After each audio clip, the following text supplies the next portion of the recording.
নবীর সময় নবীর অনেক সাহাবী কাবার উপরে দাঁড়িয়ে আজান দিতেন। তারা কাবার উপরে দাঁড়িয়ে আজান দিতেন। কোনো মূর্তি পূজক কি কখনো কাবার উপরে দাঁড়াবে যেই মূর্তির সে পূজা করে? আমি আপনাকে একটা প্রশ্ন করছি, কোনো মূর্তি পূজক কি সেই মূর্তির উপরে দাঁড়াবে যার সে পূজা করে? না।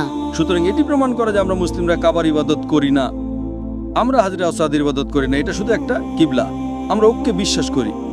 অন্যথায় বিশৃঙ্খলা সৃষ্টি হবে। আপনি বলবেন পূর্বে নামাজ পড়ো, হো বলবে পশ্চিমে, কেউ বলবে উত্তরে, কেউ বলবে দক্ষিণে।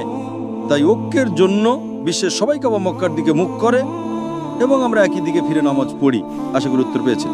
তাহলে আপনি বলতে চাইছেন যে আমাদের মধ্যে বিভ্রান্তি আছে কারণ আমরা একটা নির্দিষ্ট দিকে ফিরে প্রার্থনা করি না, তাই না?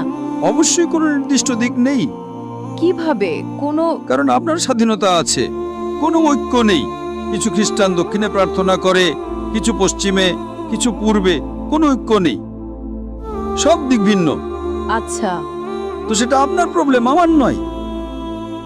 আচ্ছা ঠিক এ কারণে যিশু আলাইহিস সালাম In the Gospel of John, chapter number 16, verse number 11 to 14. আমার তোমাদেরকে আরো অনেক কথা বলার আছে, কিন্তু তোমরা এখন তা সহ্য করতে পারবে না।